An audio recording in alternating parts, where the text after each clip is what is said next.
Yan ating tuna pasta salad.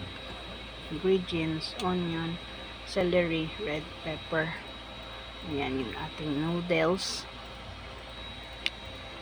Laga ko na yan. Tapos ayan, ilalagay na lang natin siya. Okay, nasa inyo yan. Tansyahin na lang natin yan. Ako tansyado ko na yan. Tapos yan yung ating tuna. Ayan, hulog natin.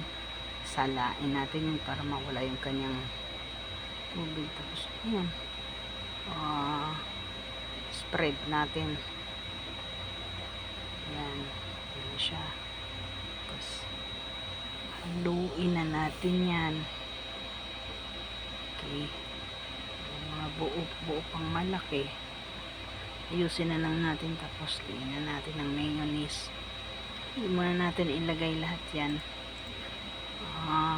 Katapos haluin muna natin kasi pag ako kasi gumawa ng ganyan hindi masyadong madaming mayonnaise, parang health conscious ba. Yan, haluin natin. So tapos okay, ayan siya, halo ilalim ba, tapos meron pa konti na yan siya.